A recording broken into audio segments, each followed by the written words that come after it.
Hello అండి, welcome to మావి చిగురు స్టోరీస్. ఈరోజు కథ మార్నింగ్ కాఫీ. ఈ కథ రచించిన వారు డాక్టర్ కేతవరపు రాజ్యలక్ష్మి గారు. ఈ కథ మీకు నచ్చితే లైక్ చేయటం మర్చిపోకండి. మీకు ఎలా అనిపించిందో కామెంట్ చేసి చెప్పండి. ఈ ఛానల్ని కొత్తగా చూసేవారు మరిన్ని మంచి కథల కోసం సబ్స్క్రైబ్ చేసి బెల్ ఐకాన్ ఆన్ చేయండి. అప్పుడు ఏ కొత్త వీడియో పెట్టినా మీ దాకా వస్తుంది. ఇక కథ మొదలు పెడదాం. మా ఇంటి మొత్తంలో నాకు బాగా ఇష్టమైన చోటు మా ఇంటి ముందరి అరుగు. దాని తర్వాత కొంచెం నాపరాళ్ళు పరిచిన స్థలం, తర్వాత కంచె, దానికి అల్లుకున్న సన్నజాజి తీగ, పక్కనే మందారం చెట్టు, ఉదయాన్నే విచ్చుకునే మందారాలు, దాని పక్కన అదే మొలిచి కాయలు కాస్తున్న నిమ్మ చెట్టు, మనం ఏమీ పోషణ చెయ్యకపోయినా అల్లుకున్న మనీ ప్లాంట్, కలబంద, బయట నీళ్లు చెల్లి ముగ్గేస్తూ పని మనిషి వాటికి కూడా కాసిన నీళ్లు పోస్తుంది. పెద్దగా నేనేమీ శ్రద్ధ చూపకపోయినా ఇంటికి ఆనందాన్ని, అందాన్ని, నాకు ఆహ్లాదాన్ని ఇస్తూ ఉంటాయి.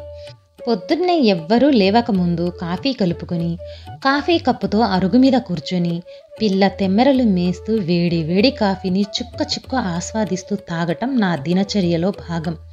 అప్పుడే పేపర్ కుర్రవాడు వేసిన పేపర్లో తాజా వార్తల హెడ్లైన్స్ ఒకసారి తిరిగేస్తాను. గుండమ్మ కథలో రమణారెడ్డి పేపర్ చదువుతూ ఏముంది ఈ పేపర్లో, పాలు కల్తీ, నెయ్యి కల్తీ అంటూ ఏకరువ పెడతారు. అలాగే పేపర్ మొదటి పేజీలో మానభంగాలు, పెట్రోల్ ధర పెంపు, ధర్నాలు, వరకట్న హత్యలు, ఇలా లైనుగా మనసును కలిచివేసే వార్తలు. నేను చాలా సెన్సిటివ్, తొందరగా భావోద్వేగానికి లోనవుతాను. ఈ మధ్య మానసిక వైద్యుల సలహాలు కూడా పేపర్లో వేస్తున్నారు. మానసిక ఆందోళన కలిగించే వార్తలు టీవీలో కానీ వార్తాపత్రికల్లో కానీ చదివి ఉద్రేకానికి గురి కాకండి. ఆరోగ్యమైన ఆనందం కలిగించే విషయాలను చదవటం వలన మనకి పాజిటివ్ ఎనర్జీ వస్తుంది అని. అందుకే గబాగబా హెడ్లైన్స్ వైపు దృష్టి సారించి లోపలి పేజీల్లో మహిళలకు కేటాయించిన ప్రత్యేక పేజీలోకి వెళ్ళిపోతాను. అందులో సామాన్య బీద కుటుంబాల్లో పుట్టిన స్త్రీలు కలెక్టర్లుగా, వ్యాపారవేత్తలుగా, ఇంకా అనేక రంగాల్లో రాణిస్తున్న వారి గురించి ఇంటర్వ్యూలు, తర్వాత ఆరోగ్య సూత్రాలు, పిల్లల పెంపకం, సౌందర్య చిట్కాలు ఇలాంటివి ఉంటాయి. ఒకసారి ఆ విషయాల వెంబడి కళ్ళు పరుగులు తీస్తుంటే ఎంతో ఉత్సాహంగా అనిపిస్తుంది. పిల్లల పెంపకం గురించి ప్రత్యేకంగా బామ్మగారి సలహా అంటూ ఒక కాలం ఉంటుంది. కొంతమంది తల్లులు పిల్లలు వద్దన్నా నోట్లో కుక్కుతూ ఉంటారు. నోరు లేని పిల్లలు ఏం చేస్తారు పాపం, చివరికి వాంతి చేసుకుంటారు.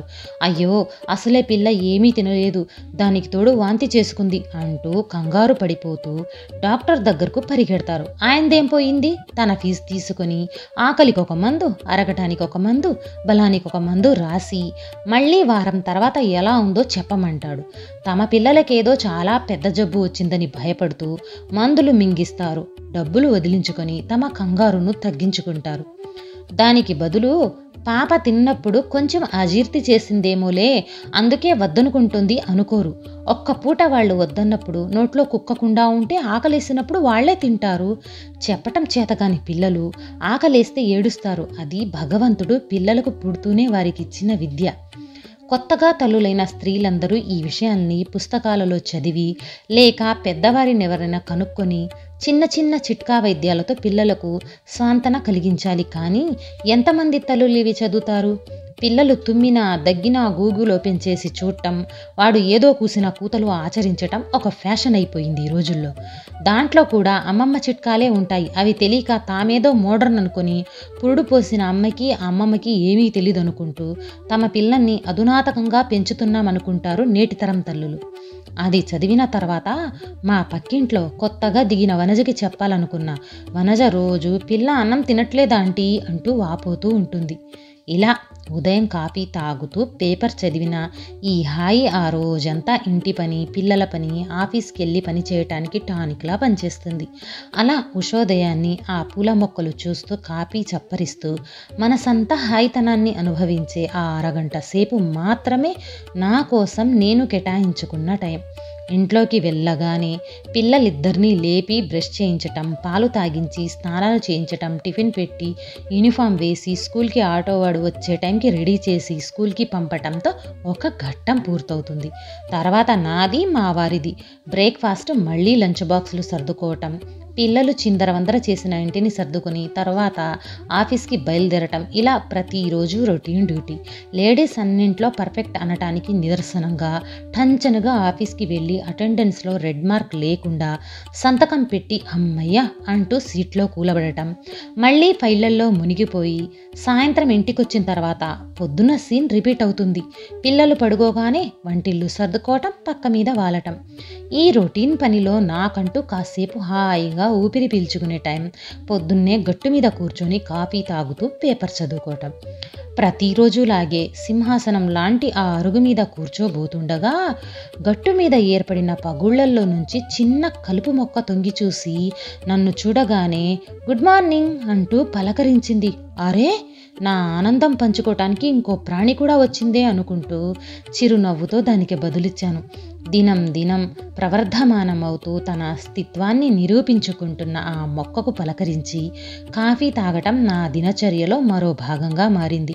పేపర్ చదివిన తర్వాత దానికి కాసిని నీళ్లు తెచ్చి పోద్దామని ప్రతిరోజు అనుకుంటా. కానీ లోపలికి వెళ్ళగానే ఏదో ఒక హడావిడిలో మర్చిపోతా. నా దగ్గర నుంచి ఏమీ ఆశించకుండానే, నేను నీళ్లు పొయ్యకుండానే అది పెరుగుతుంది. నారు పోసిన వాడు నీరు పొయ్యడా అన్న నానుడి ఈ చిన్న మొక్క ఎదగటం చూస్తే నిజమే కదా అనిపించింది. ప్రతిరోజు అనుకోవటమే కానీ నన్ను శుభోదయం అంటూ పలకరిస్తున్న ఈ మొక్కకి నీళ్లు పొయ్యకపోవటం నిజంగా క్షమించరాని విషయం. కానీ ఉదయం అరగంట సేపు మాత్రమే నా కోసం నేను కేటాయించుకోగల టైం ఇంట్లోకి వెళ్ళగానే సంసార సాగరం ఈదడంలో మొక్క సంగతే గుర్తుకురాదు. మర్నాడు అలవాటుగా కాఫీ కప్పుతో గట్టు మీద కూర్చుంటూ మొక్కను పలకరిద్దామని దాని వంక చూశాను.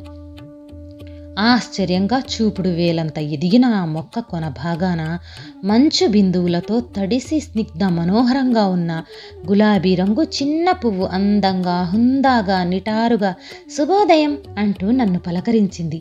వేలేడంత లేని ఈ మొక్కకి ఈ పువ్వెలా పూసింది?